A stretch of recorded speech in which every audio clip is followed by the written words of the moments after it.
1302, Hanoi, a city drowning in rats. Millions of them down in the sewers. So the government makes a deal. Bring in a dead rat and you get paid. Just hand over the tail as proof. And thousands of tails come in. But somehow, the rats just keep multiplying because people found a loophole. Catch a rat, cut the tail, set it free. A tailless rat still breeds, still pays. So they started farming them. Some even smuggled rats in from the countryside. On the peak day, the bounty bought 20,000 tails and left the city with more rats than before it started paying. A plan so clever, it manufactured the exact problem it was meant to solve. Which might be the most human thing I've ever heard.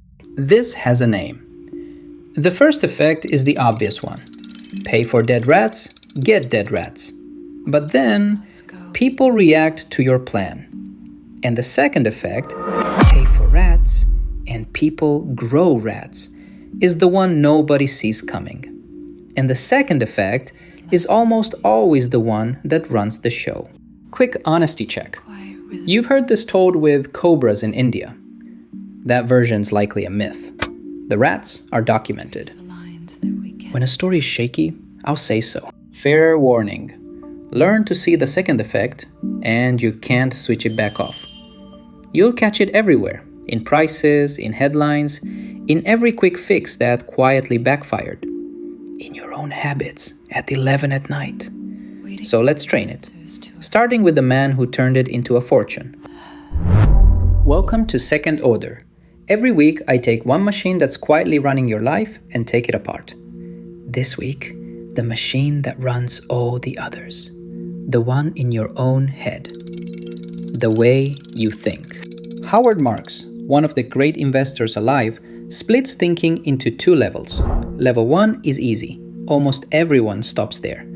Level 2 is deep and rare. Level 1 sees a great company and buys. Level 2 asks, if everyone already knows it's great, is it still cheap? Same fact, better question. Garrett Hardin shrank the whole skill down to 3 words. Before you act, before you post it, buy it, ban it, you ask, and then what? Then you ask it again, about the answer. And again. You're just running the tape forward, before you have to live it. Ray Dalio runs one of the biggest funds on earth, and he made this a written rule. Don't judge by the first result. Weigh the second and the third. Take exercise. First result, it hurts. Second result, you're healthier, sharper, happier. The first result and the real one point opposite ways, and that gap is the whole game. Watch how fast this turns into a weapon.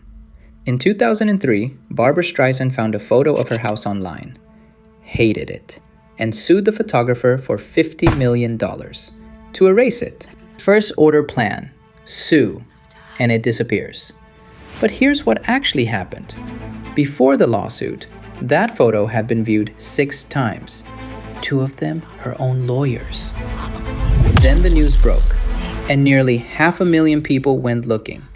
She didn't bury it, she built it a billboard, and they named the whole effect after her. One more. When cars got seatbelts, an economist found something strange in the data. People felt safer, so they drove more recklessly, pushing some of the risk onto pedestrians. The size is still argued over, but the shape repeats everywhere. Make one thing safer, and the risk leaks out somewhere else. So here's the shift.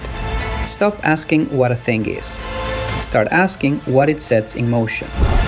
Every choice, every rule, every product has a second life, the part that unfolds once people react. And that second life is where reality actually happens. But here's why I actually care. This isn't just insurance against dumb mistakes. It's the line between 2 kinds of people. The ones life happens to, and the ones who happen to life. And psychologists have measured that line for 60 years. In 1966, a psychologist named it Some people feel life pushes them around. Things just happen to them. Others feel like they're the ones pushing. Same life, opposite experience. And here's what stopped me. It's measurable. A study tracked 11,000 children from age 10. The ones who felt in control grew into healthier adults. Less stress, less obesity, better health at 30. How in control a 10-year-old felt showed up in their body 2 decades later. Now, the worrying part. We've been drifting the wrong way for decades. The average young person today feels less in control than 80% of young people did in the 60s. The world is quietly training you to feel like a passenger. And I'm here to put you back behind the wheel. Here's the test. Tell someone their idea is impossible. One person hears impossible and stops. The other hears the same word and thinks, okay, but what if? That flip is trainable, and you're training it right now. And if you want to go deeper, someone wrote the essay that spread this everywhere. It's literally called highagency.com. His whole point? The ceiling you've been handed is usually just a story. And you're allowed to rewrite it. Read it after this one. So here's the method, and you can start today. Before any real decision, ask, and then what? 3 times. Once gives you the obvious. Twice, the surprise. 3 times, the thing nobody else at the table can see. 3 questions. That's the skill. And 1 posture to carry with it from Naval Ravikant. Put your name on your decisions. Own the outcome, the wins and the messes. Stop waiting to be picked. Start acting like you're in charge. And the world starts handing you leverage. Seeing the second move is the skill. Owning it is the posture. You need both. If you take one thing from today, take this. You were never powerless. You just were never taught to look one move deeper at the second life of things.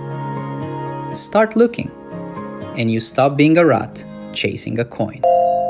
You become the one who sees the whole board. Now you see the machine. Every week, I take one system quietly running your life and tear it open. Receipts on screen, nothing you take on faith. If that's your kind of thing, subscribe. Next, the first machine, the one in your hand right now. The people who built your phone to be impossible to put down, then admitted it on the record. See you there.